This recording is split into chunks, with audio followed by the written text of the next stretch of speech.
好啦，16就係 integrations using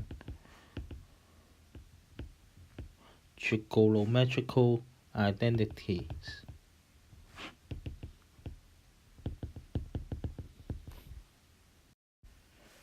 好啦，咁第一條呢嘅 A part 就係 integrate sin 3x dx。咁你就可以將佢寫成呢，就係1/3 integrate sin 3x d 3x。咁呢個其實就係用緊一個叫做 substitution 嘅技巧嘅。咁 3x 就要對翻 d 3x。咁答案呢，因為於 inside 呢就會出負 cosine 嘅，所以答案就係負1/3 cosine 3x 加 c。好啦，到 B 啦。integrate cosine 8x dx 咧，就可以寫成1/8 integrate cosine 8x d 8x。咁答案呢就係1/8 sin 8x 加 c。好啦，咁 C 呢個原理呢就係同 A 差唔多嘅，就係 integrate sin 7t dt。咁就將佢寫成就係1/7 integrate sin 7t d 7t。咁就答案就係負1/7 cosine 7t 加 c。而 D 呢 integrate cosine 6x dx 就可以寫成1/6 integrate cosine 6x d 6x。咁答案呢就係1/6 sin 6x 加 c。好啦，第一條都係一啲熱身嘅題目嚟嘅。好啦，咁到第二條啦。第二條我哋就 in sin square x dx。sin square x 呢，我哋就本身就 in 唔到嘅，咁我哋就將佢寫成 identity 呢，就係 integrate 1/2一減 cosine 2個 x dx。咁即係將佢 break down 做兩部分，第一部分呢就係 integrate 1/2 dx， 第二部分呢就係減 integrate 1/2 cosine 2x dx。咁1/2 dx 呢就可以寫成就係 x/2， 而後者呢就係減1/2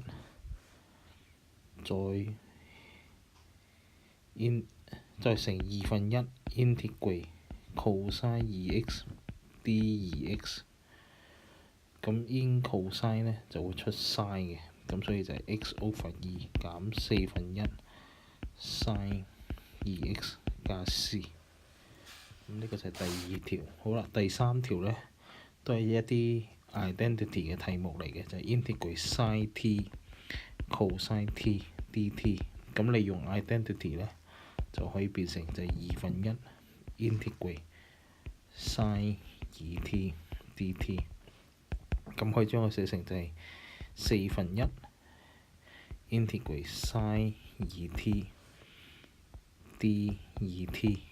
咁答案呢就係變成負1/4 cosine 2t 加 c。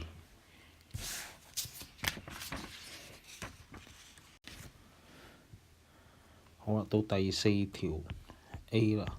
第四條 A 呢就係 integrate 2個 sin 7t cosine 3t dt。咁兩個 function 嘅 product 呢，咁我哋就睇翻就係 sin A cosine B 嘅。咁我哋就可以將佢寫成呢，就係 integrate 2/2，然之後兩隻角相加 sin 7t 加 3t， 然之後加呢就係兩隻角相減，就係 sin 7t 減 3t dt。咁1/2同2約咗呢，就係 integrate sin 10t 再加 sin 4t dt。咁頭先個技巧呢，就唔重複啦。in sin kx 咧就係負1 over k cosine kx， 咁後者咧就係減1/4 cosine 4t 加 c， 咁呢啲都係常用嘅技巧嚟嘅。咁到 4b 啦，4b 咧就係 integrate 8個 cosine 9x， 跟住再乘 cosine 4x dx， 咁即係 cosine A 乘 cosine B， 咁我哋就可以將佢寫成咧8乘1/2 cosine A 減 B， 即係 cosine 9x 減 4x， 然之後再加咧就係 cosine 9x 加 4x dx， 咁就得出咧就係 integrate 4 integrate 咧就係 cosine 5x 加 cosine 13x dx， 咁就第一個咧就係4/5 sin 5x， 第二個咧就係4/13 sin 13x 加 c。好啦，跟住到 4c 啦，4c 咧就係 integrate sin t sin 7t dt， 咁呢個就係 sin A sin B 嘅方名，咁我哋就可以寫成咧就係 integrate 1/2，就係 cosine A 減 B， 即係 t 減 7t， 再減咧 cosine t 加 7t， 咁呢啲技巧咧，去到2年班嘅engineering math 咧，即係對131嘅同學咧，去到2年班就會用到嘅。咁就係抽個1/2出嚟，就 integrate cosine -6t，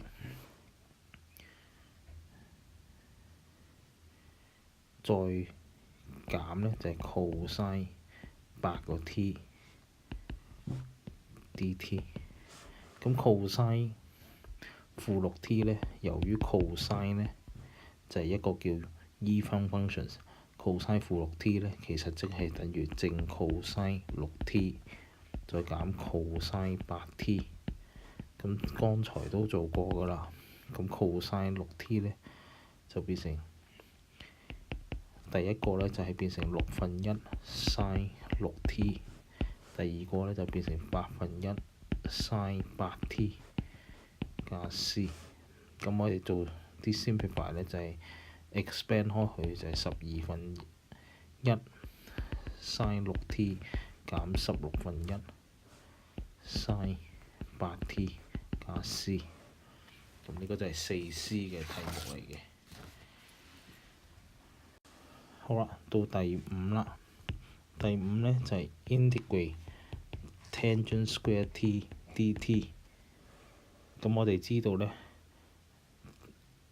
用個 identity 咧就係 the derivative of tangent t 咧就係 secant square t 嘅。好啦，首先咧就將 tangent square t 咧就寫成 integrate secant square t 減1 dt，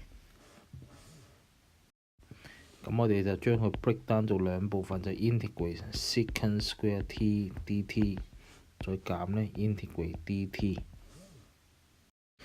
咁我哋 recall 翻個 hint 就係 d tangent t 咧 dt 咧就等於 secant square t， 咁換言之咧 d tangent t 咧就等於 secant square t dt， 即係你逢親見到 secant square t dt 咧，就可以將佢 replace 做咧 integrate d tangent t。咁後者咧 integrate dt 咧就係減 t， 咁 integrate dt 咁就係 tangent t 減 t 再加 c 啦。好，第6條咧就係 integrate cosine 4次 t dt。咁 cosine 4次 t dt 咧就可以寫成就係 integrate cosine 2次 t 嘅 square dt 等於 integrate 1/2加 cosine 2t over 2嘅 square dt。咁將佢 expand 開去咧，就會變成1/4加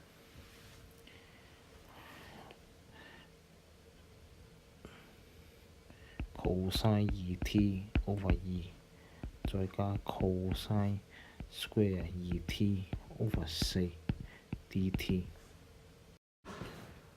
咁 integrate 第一個咧就係 t over 4，第二個咧就係加1/4 sin 2t，後者咧就再加1/4 integrate cosine square 2t dt。咁 cosine square 2t dt 咧，你就再用多次 identity。咁個 identity 咧 cosine square a 咧，咁我哋就用多一次咧，就係1/2加 cosine 4t over 2 dt。咁 total 咧就係 t over 4加1/4 sin 2t。第一個咧就係加 t over 8，第二個咧就係加1 over 32 sin 4t 加 c。我話 t over 4再加 t over 8咧，咁個答案咧就係3t over 8再加1/4 sin 2t 再加1/32 sin 4t 加 c， 咁就做完㗎啦。好啦，到第7條咧，第7條都係一啲比較特別嘅題目嚟嘅，用 substitutions。咁我哋寫翻條題目出嚟先，就係 sin x cosine nx dx。咁要你 show by substitutions， 咁我哋就話 let u 咧等於就係 cosine x， 咁 du dx 咧就等於負 sin x。咁換言之咧 sin x dx 咧就等於負 du 啦。咁即係話 integrate sin x dx 咧就變成負 du， 咁中間嗰個咧就係變成 u 嘅 n 次，然之後咧就負 du， 咁即係負 u 嘅 n 次 du。咁換言之咧，用 power rule of integrations 咧就係負 u 嘅 n 加1 over n 加1再加 c。咁最後將個 u 咧就代翻 cosine x， 即係負 cosine n 加1 x n 加1加 c。當然個 conditions 咧就係要 n 就不等於負1嘅。好啦，呢個就係 A part。好啦，到 B 喎。B part 咧就係要你揾咧，就係個 integral 就係 sin 5t dt。sin 5t dt 咧，咁啊 by starting to writing the integral 咧，就將佢寫成咧就係 sin 4t sin t dt。咁再sin 4t 乘 sin t 咧，就可以寫成咧就係 integrate 1減 cosine square t 再 square 再乘 sin t dt。好啦，跟住就嘗試用 A part 嘅 result 去揾 sin 5次 t 啦。咁首先我哋就將個括弧 expand 開去，就係 integrate 1減2個 cosine square t 加 cosine 4次 t 再乘 sin t dt。咁呢個我哋 expand 開去呢，第一個就係 integrate sin t dt， 第二個呢就係減兩個 integrate sin t cosine square t dt， 第三個呢就係加 integrate sin t 再乘 cosine 4次 t dt。咁第一個 function inside t 呢就會變負 cosine t， 第二個呢就係當 n 係2嘅時候，所以呢就係加2 over 2加1再乘 cosine 3次 t， 下一個呢就係減1 over 4加1cosine 5次 t 加 c， 咁 simplify 就係第一個就係負 cosine t， 第二個就係2 over 3 cosine 3t 再減1/5 cosine 5t 加 c， 咁就做完㗎啦。